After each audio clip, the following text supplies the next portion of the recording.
access or how to help someone non-insured health benefits or federal non-insured health benefits. NIHB or FINIB, often people refer it to. So there's a few different um, programs that are available that I want to share with you. And this is just an overview of the session. So we're going to talk about the programs. We'll speak about eligibility for the programs, and then how to go about accessing those programs. And then I think this is the hardest step, is finding a provider that fits you. And then I'm going to go over some of the exclusions that the programs encounter. And then some at the end, some of the hotlines. And then there were some questions also that were submitted. So I'll answer those questions as well before the end. So this is just a really quick overview of all the programs that are available. Indigenous Services Canada is the department responsible. Over here, we've got non-insured health benefits, and they have, obviously, they pay for a lot of other health services such as eyeglasses, dentistry, and that sort of thing. We're going to focus on the mental health counseling part of it. That is the program that I am most involved in. We also have Jordan's Principle. I've made all these hot links, so I can certainly send out these links to you if you like, so that you can look up these programs. Jordan's Principle does provide some funding, and this is typically used for services that have been denied funding previously. And so this is used for psych education, IQ tests, that sort of thing. So there's certainly a number of services that are available for Jordan's Principle. I'm just going to put that's the Jordan's Principle link there. And then over here we have FINIB. And FINIB provides the services for Indian residential schools, mental health counseling, murdered and missing Indigenous women and girls. There's a counseling program available with that. And then also Indian day school counseling. And participants and family members have access to family. So I'm going to make reference to these programs, but I'm going to focus on this non-insured health benefit program link that I have here. I'm just going to put that in the tab as well, or sorry, in the chat box as well, so that you can look at the programs that are available.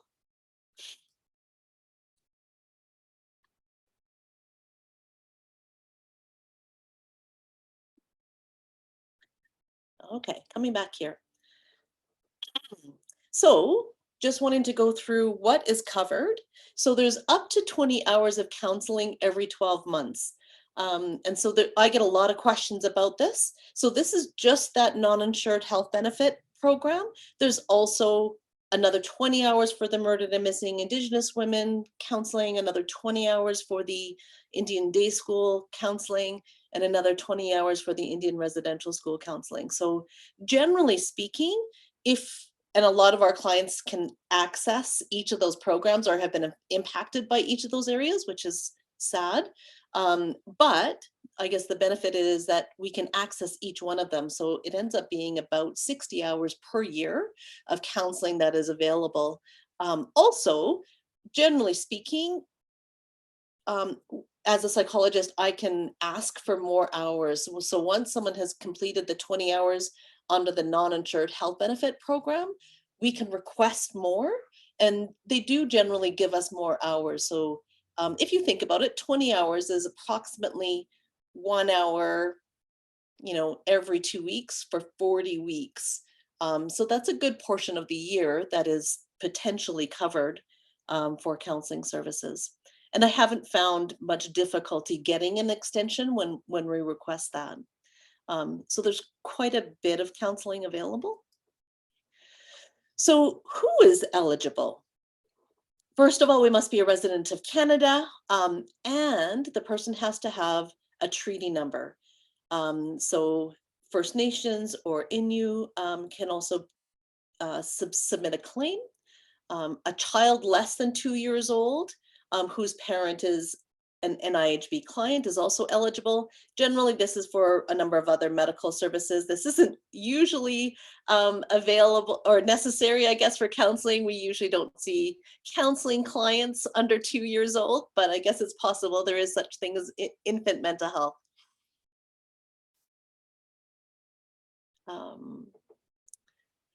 So the other thing that's important is providers or clients can confirm eligibility by contacting the Non-Insured Health Benefit Regional Office. I do have that contact information on the very last slide. And so depending on where you're from, each province has a different contact number. So I've included the contact information for Alberta, but there's certainly, it's also linked there for the other provinces if that's relevant to you. What is required as far as identification for my application on my end, or if a client were to phone the office themselves, they would need their first name, their last name, and it's important as well that it's like as the registered name. So whatever is on the treaty card, the date of birth, and then the treaty number or the B number if it's for NorthWest Territories clients. They sometimes will have an N number. So those are the numbers that we need in order to apply, as well as a birth date. And then that's generally enough information to get that pre-approval process started. Some providers, so some psychologists, might ask that the client present a photo ID that matches the identification that is being submitted to non-insured health benefits. That's not something that we do at our clinic, but some clinics might ask that of the client. So the biggest step here is how to access the counseling. So clients can access counseling from any eligible provider, and we're going to get into that a little bit more about who's eligible. The provider bills non-insured health benefits directly. So generally speaking, there shouldn't be any money that crosses paths between the client and the provider. I'm going to get into that a little bit more. No fees should be charged to the client. So I am hearing of a number of psychologists that, let's say they charge $220 an hour and the counseling fee is $187 per hour. Some psychologists are charging that difference in fee. That should not be happening. That's against the policy for non-insured health benefits. But I do hear of it happening quite regularly. So be cautious of that if you're a professional that's helping a client get set up, as well as if you're a client yourself, that you shouldn't be asked for credit cards to be put on file. You shouldn't be asked for money in addition to what's being charged to non-insured health benefits. Clients can choose to submit their reimbursement requests themselves. In that case, that would be where the client would pay the fee for counseling and then submit that information to non-insured health benefits. The psychologist still has to be an approved provider in order for the client to be reimbursed. So it does create some situations where clients may make the assumption that the provider is approved and then go to submit for reimbursement and be denied. So it's really important that both the client and the provider are both approved to provide the services. So the client can ask the regional office if that particular provider is already approved. And the client could also go to a psychologist that isn't approved and ask the psychologist to go through the approval process. That certainly is another option for them to do. So the types of counseling that are available, there's individual counseling that's available. And this is the category that we most often use. And so it's basically on a one-on-one basis. Couples counseling is also available. And then the third type is group counseling. So group counseling can have up to 8 participants with one psychologist. So it can be a bigger group if there's more psychologists that are involved, but that ratio needs to be 1 to 8. So it's nice that they have some restrictions around that to keep that group small and to ensure that there's enough providers for participants. So one of the things you might notice is missing, though, is family counseling. Family counseling is not one of the types of counseling that's available through non-insured health benefits. So that's definitely an oversight, I think, of the program, but so who can provide services? And I'm speaking to Alberta here. So in Alberta, there's registered psychologists can provide services, registered clinical social workers can provide services, as well as registered psychiatric nurses can be approved providers as well. So at times, other counseling professionals can apply to become approved providers, and permission would be given by the regional office under extenuating circumstances. So there has been a couple of times in which I've gotten other counseling professionals approved for particular clients. So generally, it's a pretty tight situation or extenuating circumstances in which that might happen, particularly if a community is experiencing like right now, drug overdoses or high-risk suicide. Sometimes that is a situation which allows for those extenuating circumstances in order for other professionals to be approved to provide counseling services. So it's important to know, though, that these different categories of professionals are different for each province. So it's important to look at, I guess, which province you're from, and to look at the qualifications that are required in different provinces. So for the providers, for psychologists, what is the eligibility? We have to be operating in Canada, and providers must be able to provide services independently in their province.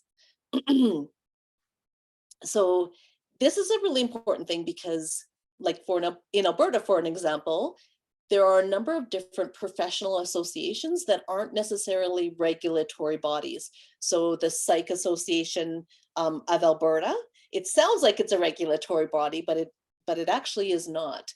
So there's a number of different associations that might mislead people or might cause them to think that they're actually a regulatory body. So this is an important part of the non-insured health benefits because ISC, Indigenous Services Canada, really wants clients to be able to have a professional body to go to if there has been unethical behavior, or so where the client can go to complain about the provider and have the appropriate investigation process happen by that regulatory body should anything go wrong.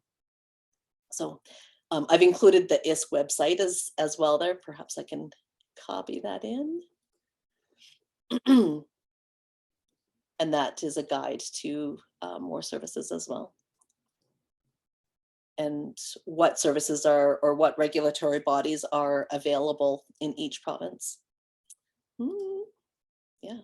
So I get asked this quite often, whether virtual services are eligible for non-insured health benefits.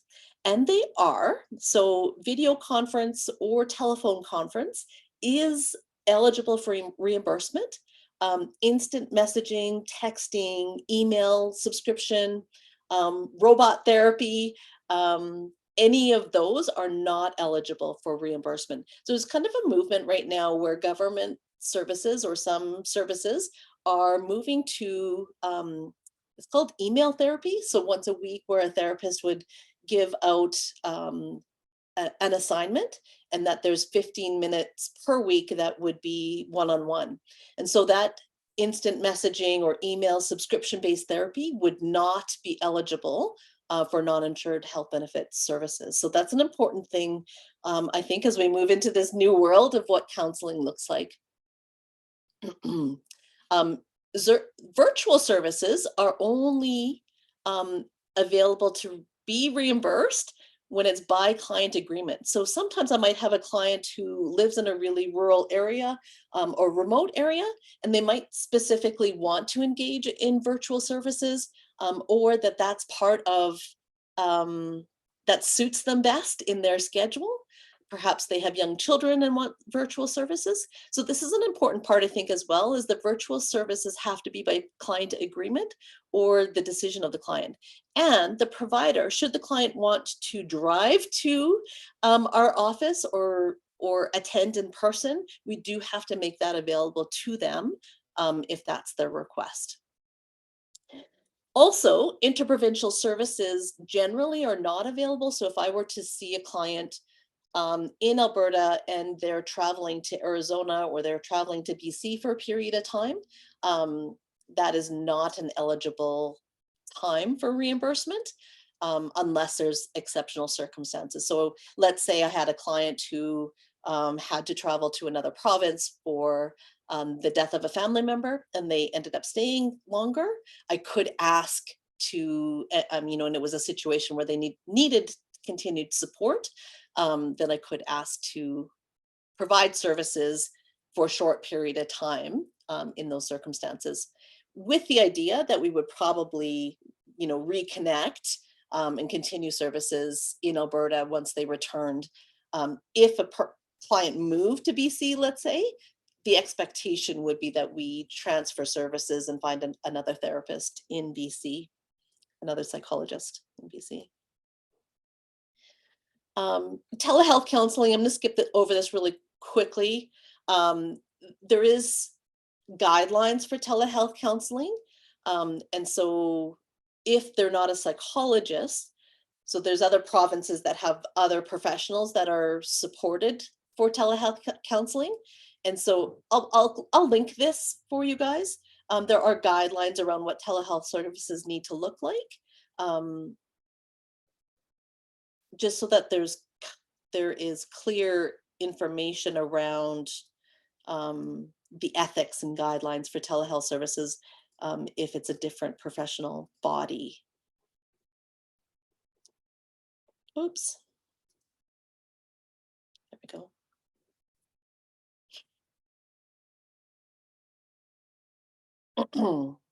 So this is the part that I often get asked about is, how do I find somebody? Okay, I know that I'm approved. I know that I'm eligible. I have a treaty number. How do I find somebody? And this is becoming a little more overwhelming. I have found a couple of links where the Psych Association of Alberta has now added a filter for non-insured health benefits, which is really, really helpful. So I'll show you that. So first of all, non-insured health benefits for each province does have an approved list of psychologists. What I'm finding or hearing from clients right now is that, let's say they live in Edmonton, they're accessing this list of psychologists. There's a list of 40 or 50, and then they go through that list of all of the psychologists in Edmonton that are approved providers, and they're finding that they get denied at each person just because everybody's full right now. So it still is quite a cumbersome process for clients to go through that approved list, but that is one of the ways that a client could go about doing that, is getting that approved list. They update that list probably every week. And so several other provinces actually have it posted. Alberta chooses not to. So I usually phone and ask them to send it out to me about once a month or once every 2 months, just so that I can give it to clients when they approach our clinic. If they don't intend to come to Ponoka, but they want to access other services, then I have that list ready. Or if we're full and I want to send them to somebody else, then I also will, go through and contact some of those psychologists that are non-insured health benefit providers, and ensure that the client can connect with them. Like if I have a client that moves to Calgary and wants to be seen in person, then I'll look at the psychologist in Calgary to try and ensure that they're connected with somebody there. So we're just going to show you, oops, go back here a moment.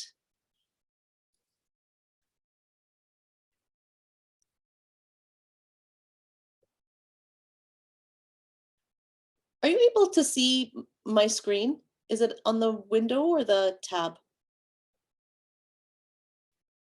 We can see your screen which says welcome to the PAA referral Perfect. system. Yeah, thank you, Manisha. That's what I was hoping for. Um, what I wanted to show you on this, if somebody comes here and goes, I know exactly what I need. Let's say they are experiencing trauma. Oh dear, trauma, PTSD, next step. So they can actually come here and filter for the non-insured health benefits provider. So that will automatically filter for individuals. So if the delivery method is in person, the type of service is individual, right? And then I can put my postal code in and it can give me a range. So this has gotten much, much better.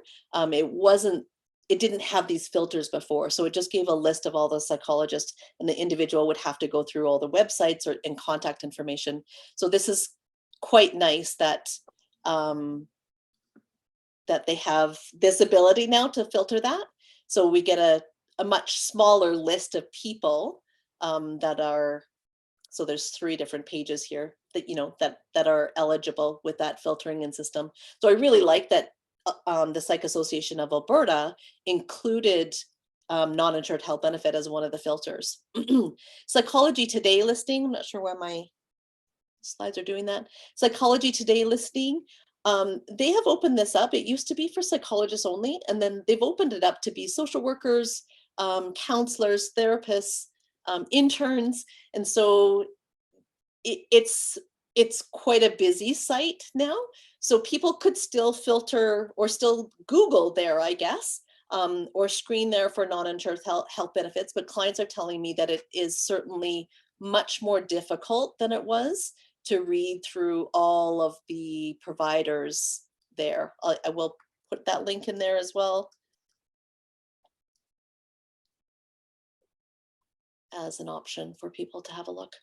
At McKinney Psychology, we do a free intake call for about 20 minutes. So even if we're not the place that we want or where clients want to end up, we certainly offer that free 20-minute telephone call. And part of that, the goal is to ensure that they get connected somewhere. We know we're not going to be the best therapist or the best clinic for everybody. For an example, I don't do couples counseling, right? So I ensure that they find a couples counselor in that intake call that we can refer them to. And then, of course, you can just Google non-insured health benefit psychologist near me, and that reduces the number of psychologists that might be contactable.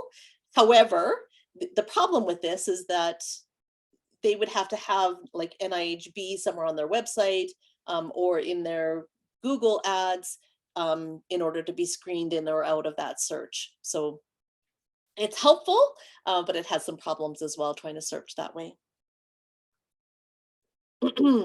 So finding a good fit, one of the things that I suggest that clients do when they're phoning a psychologist is to, like, if they're phoning or they're emailing, ask the questions. Are you a non-insured health benefit provider? Will you bill non-insured health benefits directly? There's a lot of psychologists, they call them private pay. And so there's a lot of psychologists who don't want to bill insurance companies or non-insured health benefits provider or non-insured health benefits directly, just because there's a time frame in which those insurance companies may not pay quickly. And so they might be an approved provider, but they put it on the client to pay out of pocket and then get reimbursed themselves or be responsible for that. So if that's going to be important for your client to not pay out of pocket, I would encourage them to, be asking that question. Do you bill directly? Again, that other question, will you charge additional fees? It's not appropriate for that psychologist to provide additional fees on top of the non-insured health benefit fees, but many do. So that, I think that's an important question for clients to ask as well.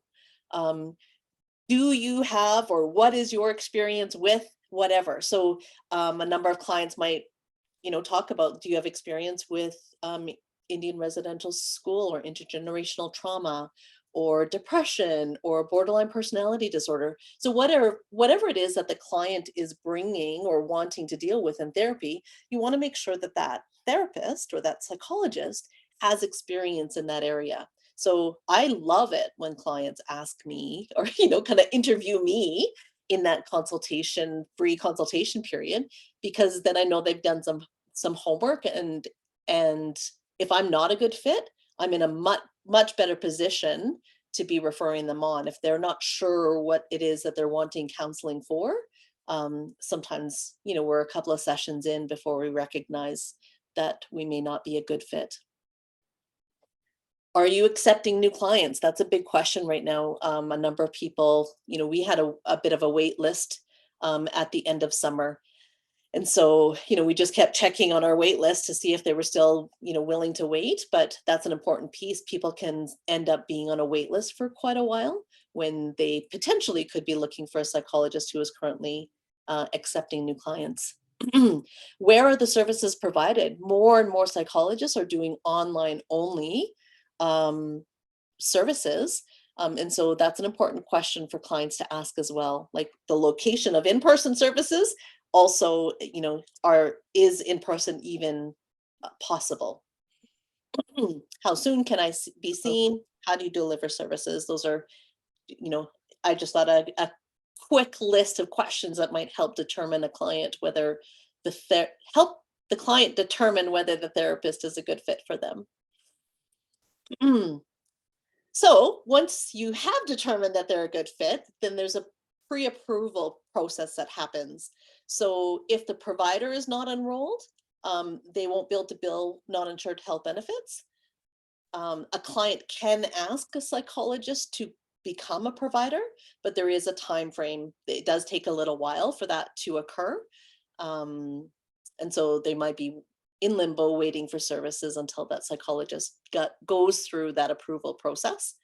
I would encourage clients to not start counseling until there's some assurances that both the provider and the client have been approved, right? And then you can assure that the counseling fees would be paid by non-insured health benefits. That pre-approval process is up to the provider, but a client could definitely phone non-insured health benefit office and make sure that that's been done.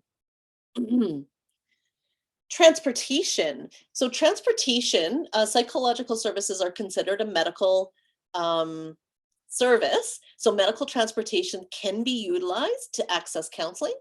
There are some limits to it though. So medical transportation can be provided to the nearest provider. So let's say someone is from Maskwacis, they could not decide that, my psychologist is in Calgary. I want medical services to transport me to my in-person sessions in Calgary. It has to be to the most the closest provider. All travel must be pre-approved. And so one of the things that sometimes causes concern for psychologists as well as for clients is medical transport can phone the clinic and ask for the appointment that there's evidence for that appointment. Many psychologists won't disclose that information to an outside agency. So it becomes a bit of a conundrum for clients. They have to release, sign a release of information in order for medical transport to be able to access whether they have a session or not. The other thing that we've come across is sometimes problematic is the client needs to be 18 in order to be transported by medical transport without an adult present. So if they're a minor, then a mom or dad or another adult needs to attend or go with them for the transportation portion. So those are some limits, I guess, to the transportation. Any questions so far? I do have a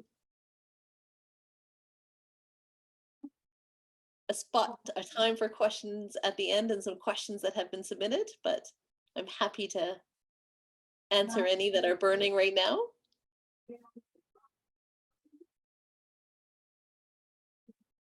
Okay, quiet. So I'm exclusion. sorry. Yeah, go ahead.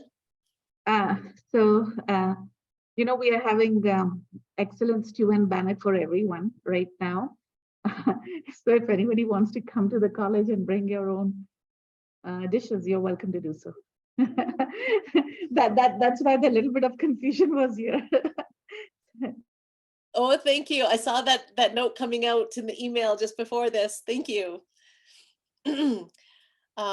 So some of the exclusions that non-insured health benefit mental health services does not cover, they do not cover conversion therapy.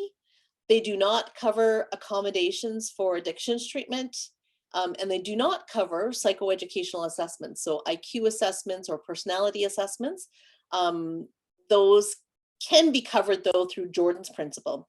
So generally speaking, Jordan's principle is for children. So very often if an adult needs an IQ assessment, there aren't very many places where those assessments can be funded through. So there's certainly a bit of a hole in the system for that. Naomi, how accurate do you think are these IQ assessments for adults, you think?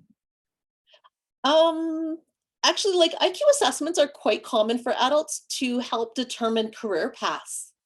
So generally there's a personality portion of that, an IQ assessment, and then a interest inventory. And also there's IQ assessments that are given for people to access AISH, like adults accessing AISH. One of the criteria for accessing AISH is an IQ lower than 70. With Indigenous populations, I would say there's some cultural bias for IQ assessments. So there are some problems, definitely, with IQ assessments and the results of them. The whole goal of IQ assessments is to determine success in school. And so, using it for other reasons can be problematic. This trouble that I have is that very often a personality assessment is always given with an IQ assessment, right? So there's a lot of research for them and they are reliable, but sometimes there's a lot of cultural bias. So does that answer your question, Manisha? Yes, it does. And I like you telling us about like Jordan's principle for children, like you mentioned that too. So that's really good to know. Yeah, like we're finding psych assessments, psychoeducational assessments are really hard to access. They used to be quite accessible in the school system when they had, psychologists as part of the school or psychologists in central office. So when a child was needing an individualized plan or determining like learning difficulties or anything like that, generally those psychologists were hired within the school could give the assessment. And so there's very few psychologists in school divisions anymore, and they're short-staffed. So we certainly find that people are looking for alternate ways to access IQ assessments or psychoeducational assessments. The other thing that's important is when IQ assessments are done within the school, they're the property of the school. So that's another reason for people wanting them to go outside of the school division is if they've gotten them themselves, then they can choose to share them with the school or not, right? And it's their property. So that's a bit of a clarification, I guess, why someone might choose to go outside of the school to access those assessments. Yeah. Crystal says, can you please discuss the exclusion of ceremony?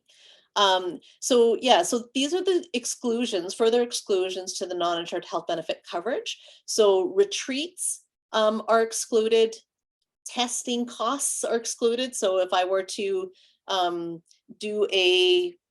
so one of the ways that we might assess for anxiety is to do a Beck inventory, and each inventory is a cost to the psychologist. I can't bill that to non-insured health benefits.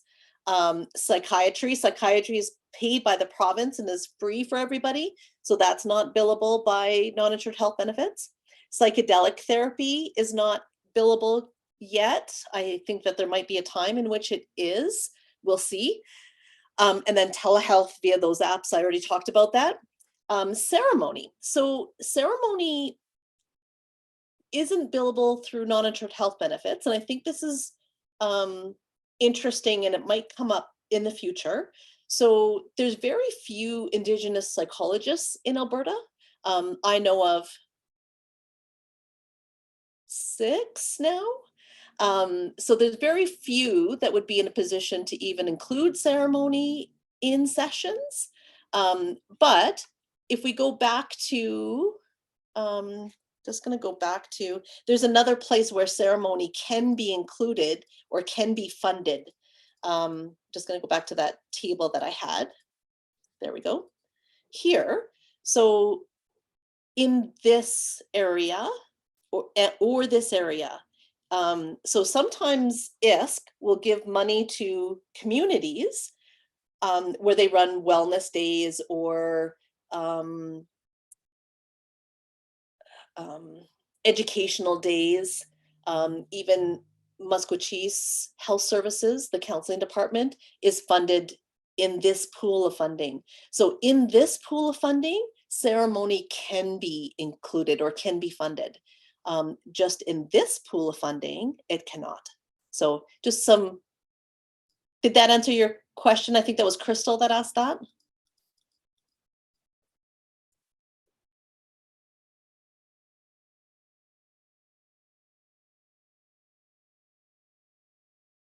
Okay. Here are some additional resources that are available. So I find that clients use these when they're on the wait list or they're in crisis and their psychologist isn't available to them. These resources are also meant to help people get connected to psychologists as well and help them through this maze of finding somebody. So this Hope for Wellness hotline, this is across Canada. So it's a telephone line. It's also a chat line. It's available 24/7. And I love that it's available also in English, French, Cree, Ojibwe, and Inuktitut. And so the language options, I think, really helps with elders who may not speak English be able to access some helplines. There's also the National Indian Residential School Crisis Line. So this is specific. So you don't, the concern that you have taking to the crisis line doesn't need to be about intergenerational trauma, and it doesn't need to be about necessarily your stay at residential schools. They know that the intergenerational trauma symptoms can show up in a number of different ways. And so it's not limited to a certain topic, this line. And then also the murdered and missing Indigenous women. They would be more knowledgeable definitely in those areas and be, the people calling those lines. They probably have heard similar concerns from other callers, so would be skilled and trained in those areas. But again, you don't need to be having been directly impacted in that moment, right, by a relative with by missing and murdered Indigenous women and girls. And then this is the email address and the telephone line for the Non-Insured Health Benefit Alberta office. And so if a client was wanting to see if a provider was approved or they're looking for that list of providers that they want to phone different psychologists, this is the number that they would call, and they can certainly email that as well. I'm just going to, go back here. Here are some of the submitted questions. And there were some really great questions here. So I want to take a couple minutes. That's all I have is a couple minutes just to answer these questions. So the first one is, I've had a counselor tell me once that an account was opened for her and for non-insured health benefit counseling, that another counselor may not accept me after I've moved. Is it difficult for someone to change their counselors or if they don't want to see the one that they initially saw because it wasn't a good fit. It is not difficult. So there's a number of times where a client might come to me, they're already signed up as a client. That client just on my end shows that they're on hold. So what the client needs to do then is just phone Noninsured Health Benefits and say, you know, hey, I've chosen a different client or a different therapist. This is the therapist that I intend to go to. And what Noninsured Health Benefit does is they close the therapist, the approval between that client and therapist, the initial one, and then they open the new one. So it's not difficult at all. It does just take a phone call on behalf of the psychologist and the client. The non-insured health benefit definitely needs to hear from the client as well. Yes, it's recorded.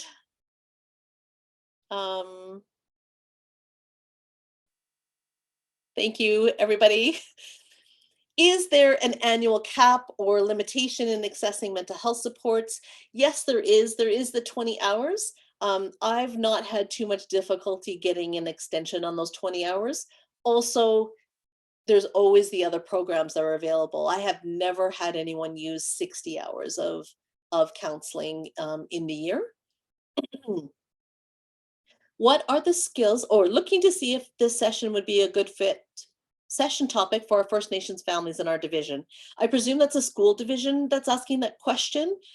Yes, so any health professional that is working with families or even families, as long as the clients are treaty members. So there are Métis, they have a similar program for Métis individuals through the Métis Nation of Alberta, and they allow for, I believe it's 20 hours of services. So it's kind of a similar process in which there's an approval process. But yeah, this is all relevant for people with treaty numbers.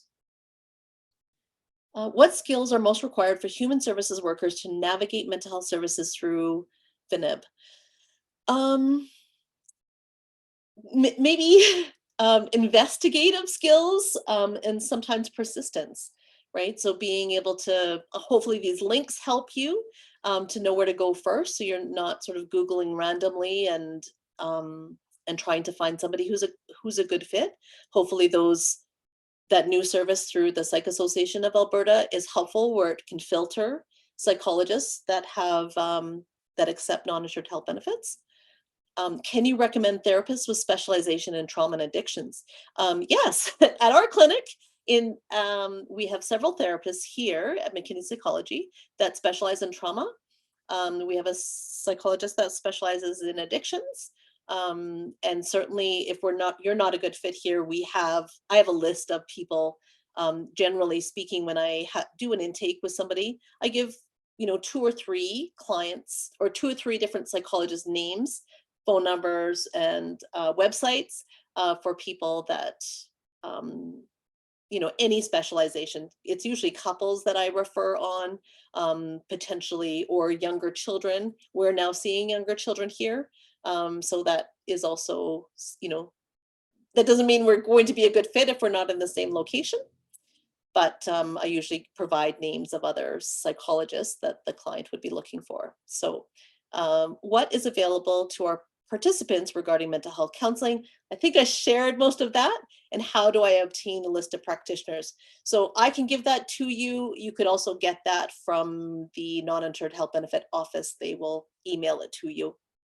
I'm just going to go through the chat box to see if there's any further questions there. Is it possible this was recorded?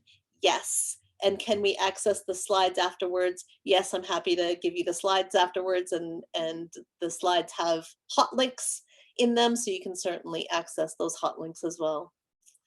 Can you please, okay, I think I discussed that, the exclusion of ceremony. Thank you so much, everybody. I know it's 12:03. I've kept you longer. I am happy to answer any more questions if Manisha is able to keep the window open a little longer. Yes.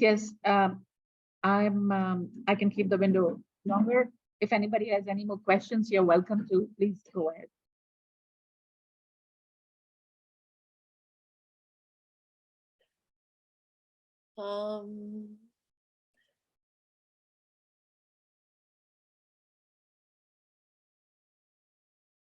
Okay, yeah, if there's any